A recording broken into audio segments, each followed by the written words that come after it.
बिस्मिल्लाहिर्रहमानिर्रहीम। अस्सलाम वालेकुम। मैं हूं उमर राज आसिम और आज का हमारा टेस्ट एजुकेशनल साइकोलॉजी से रिलेटेड है। ये ज़रा मुश्किल टेस्ट है, लेकिन आप लोगों ने इसको साथ साथ सॉल्व करना है और अपने मार्क्स एंड पे कमेंट में ज़रूर बताने हैं। उससे पहले अगर आपने चैनल सब्सक्राइब नहीं किया तो चैनल सब्सक्राइब कर लें।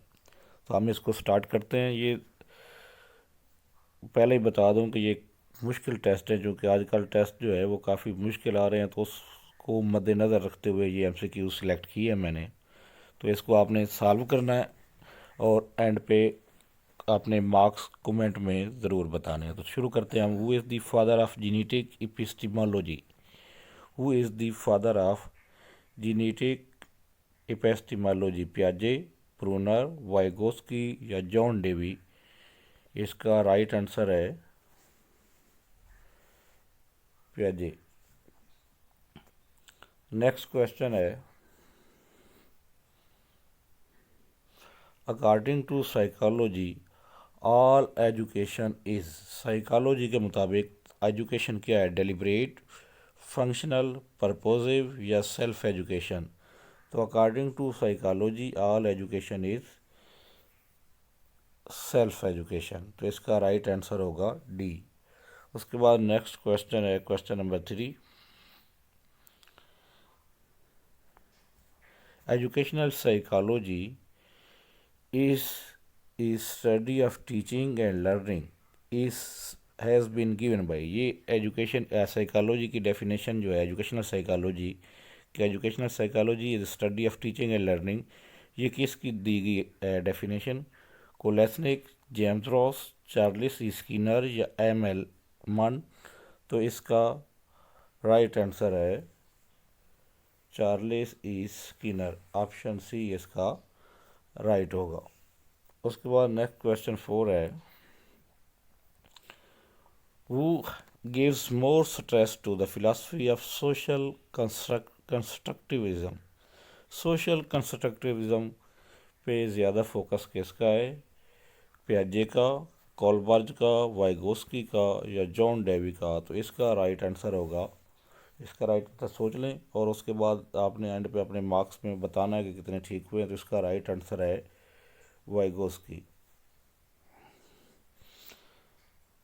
Question number 5, single factor theory of intelligent was given by? Single factor intelligence की थ्योरी जो है, ये single factor, two factor theory और मल्टी फैक्टर थ्योरी इंटेलिजेंस की थ्योरीज हैं।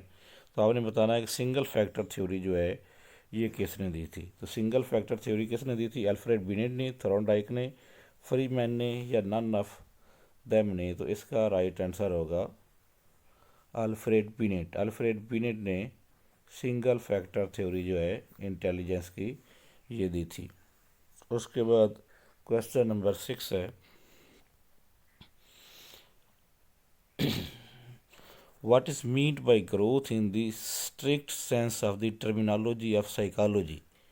साइकोलॉजी की डेफिनेशन में ग्रोथ क्या है? It is the mental growth of a child, it is increase in size, weight and height, it is related to the function of the body या all of these? तो इसमें right answer कौन सा होगा? Right answer इसमें है option B, it is the increase in size, weight and height. Size, weight and height जो increase होता है इसको हम कहते हैं ग्रोथ। तो क्वेश्चन नंबर 6 का राइट आंसर हुआ ऑप्शन बी। क्वेश्चन नंबर 7 है, how many word does a child learn to speak at the age of 2 according to professor Smith? Smith के मुताबिक एक 2 साल का बच्चा जो है वो कितने अल्फाज बोल लेता है? 150 वर्ड, 372 वर्ड, 172 वर्ड या 272 वर्ड? तो इसका राइट आंसर है ऑप्शन डी।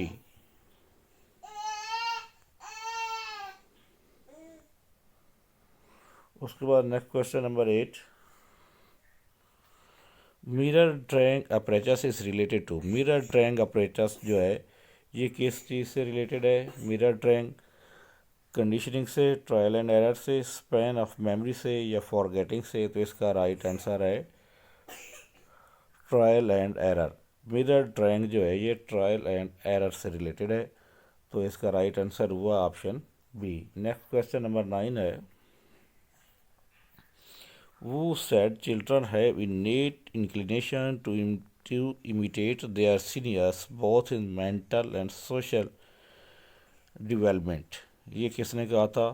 लिंडजे ने, फेस्टिंगर, एस्पिनास या बॉल्डविन? तो इसका राइट आंसर है ऑप्शन, सोच लें क्या राइट आंसर इसका, मैं बताने लगा हूँ। इसका राइट आंसर है ऑप्शन डी। उसके बाद क्वेश्चन नंबर 10 है, the most difficult age for the development of child is early childhood, teen age, young age, adult age? तो सबसे डिफ़िकल्ट एज कौन सी है? तो इसका राइट आंसर होगा teen age. Question number 11, which of the following is not an accepted stage in Kohlberg theory of moral development? Kohlberg theory of moral development में कौन सी स्टेज जो है शामिल नहीं है? Interpersonal relation, individualism, social contract and social rights, universal principle? तो इसका राइट आंसर है option C. Question number 12, a research technique in which researchers obtain information about in fact spontaneous behavior is standardized development testing, experimental design, naturalistic observation, या newborn neurobehavioral exam? A research technique in which researcher obtain information about an infant spontaneous behavior, जिसमें किसी infant के spontaneous behavior को observe करता है, उसको हम क्या कहते हैं, क्या रिसर्च कहते हैं उसको? ये है option C, naturalistic observation. Question number 13, the mirror rouge task measure, mirror rouge task क्या चीज़ मेजर करती है? An infant's ability to touch his or nose, an infant understanding of self, an infant of recognition of his or mother? Mirror rouge task इसमें से क्या दुरुस्त जवाब है? तो इसका राइट ऑप्शन है option B.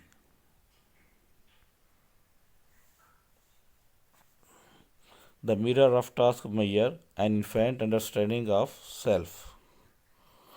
Question number 14, teratogens are those agents which, teratogens agents कौन से होते हैं? Adversely effect development, support development, improve development, have no effect on development? तो इसका राइट आंसर है option A, adversely affect development. Teratogens are those agents which adversely effect development. Question number 15, the first sense to develop, सबसे पहले जो sense develop होती है कौन सी है? टच, हियरिंग, साइट और टेस्ट? तो सबसे पहले जो सेंस डेवलप होती है उसको हम कहते हैं sense of touch. Option A इसका राइट आंसर होगा। Question number 16, how does the development of the body during the parental period proceed? At the same rate all over? Parts nearer the feet develop first, parts nearer the head develop first, parts nearer the heart develop first? किस तरह चलती है prenatal development जो है? Same रहती है, feet की तरफ से स्टार्ट होती है, हेड की तरफ से, हार्ट की तरफ से? तो इसका राइट आंसर है option C, Paris parts near the head develop first. Question number 17, the best place of social development for a 12 years old child is, 12-year-old child जो होता है उसके लिए बेस्ट प्लेस कौन सी है उसकी सोशल डेवलपमेंट के लिए? तो इसका राइट आंसर है option C. Question number 18, the raw material of thinking is symbol, semantics, man या चाइल्ड? तो इसका राइट आंसर है symbols. Question number 19, smallest unit of meaning in a language is syntax, morpheme, pragmatic या phoneme? तो इसका right answer है morpheme, option B. Question number 20, in which of the following stages the child look self centered, self centered किस stage में होता है child?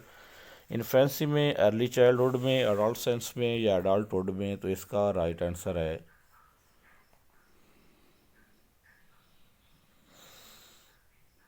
Early childhood. B इसका right answer होगा जी। उसके बाद नेक्स्ट क्वेश्चन है 21। इंक्लूसिव एजुकेशन, इंक्लूसिव एजुकेशन क्या होती है? तो ये आप लोग समझ लें कि इंक्लूसिव एजुकेशन कहते हैं आज celebrate diversity in the classroom. Classroom में जब मुख्तलिफ लेवल के बच्चे बैठे होते हैं, मुख्तलिफ डिफरेंसेस के बच्चे बैठे होते हैं, तो इसको जो टीचिंग की जाती है सारे बच्चों के लिए, उसको हम कहते हैं इंक्लूसिव एजुकेशन। ऑप्शन ए इसका राइट आंसर होगा। Question number 22। Who gives more stress to the philosophy of social constructivism. ये इसका राइट आंसर है वाइगोस्की। ये क्वेश्चन रिपीट हो गया है। Question number 23। The greatest technique to review progress and improvement of the kid is। इन 4 technique से इनमें सबसे बेस्ट टेक्निक कौन सी है? Psychoanalytic, comparative, developmental method या स्टैटिस्टिकल मेथड? तो इसका राइट आंसर होगा developmental method. Question number 24। Gardner formulated a list of 7 intelligence. Gardner ने ग्रुप इंटेलिजेंस थ्योरी दी थी, तो उसमें 7 intelligence which among them following is one of them. आपने इन 4 में से बताना है कि इनमें से कौन सी इंटेलिजेंस जो है वो उसके ग्रुप में शामिल नहीं थी। Spatial intelligence, emotional intelligence, interpersonal intelligence या लिंग्विस्टिक इंटेलिजेंस?